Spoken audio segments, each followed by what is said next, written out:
Kā izrādās, izveidot foršas un kolosālas attiecības nemaz nav tik viegli. To jau tu noteikti zini par šiem gadiem, un es sapratusi, ka tev nesanāk.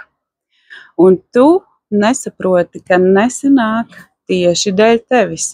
Ka tevī ir visādi paterni, visādas domas, aizspriedumi, bailes, neusticība, un dēļ tā tu pamazām savu partneri noved pie šī stāvokļa, kad ir atkal jāšķirās. Jā, vai tā ir neizmērojama kontrole, kad otrs cilvēks nespēja elpot? Tu kā piesēdies no rīta pie telefona, tā tu nebūsi dzīvi, ja viņam neuzrakstīs vismaz 10 reizes, kamēr viņš ir darbā, jo tev taču ir jāzina, tev taču ir arī jāatgādina par sevi, tev šausmīgi vajag to mīlestību. Un viņš tāds vēsāks, un viņš tā nemāk, un viņš nevar to tev iedot, un viņš vispār saka, varbūt, kad nerakst tik bieži, jau nevar tev atbildēt, es taču strādāju. Bet tu jūties, viņš mani nemīl, es viņam neesmu vajadzīga. Un sākās kaut kādi strīdi, kaut kādi skandāli, kaut kas tāds, un viss paliek atkal nepatīkams. Visa mīlestība pa logu ārā. Tāpat arī tu rīkojies savādāk, kad uzskati, kad vīrietim tev viss kaut kas ir jādod, viss kaut ko tu no viņa pieprasi, kad tikai viņam viss tas ir jādara.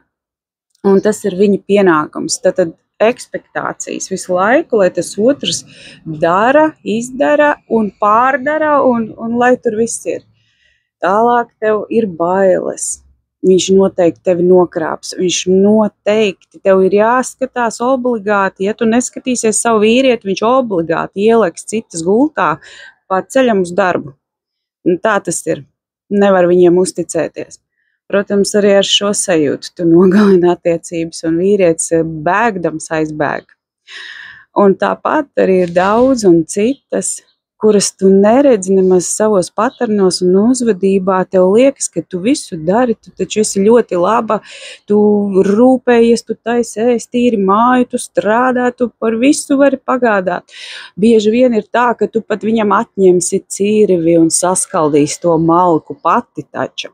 Tu taču visu vari, vai ne? Un priekš kam tev vīrietis? Tev vajag attiecības, tu gribi mīlestību, bet tu taču visu vari. Un tām sievietēm ir vēl grūtāk atrast šīs te pareizās attiecības, lai viņas justos laimīgas, jo viņas visu var. Viņas tam vīrietim atņem viņa pienākumus, viņa vīrišķo pusi. Tur ir jāsakārto sava sievišķība.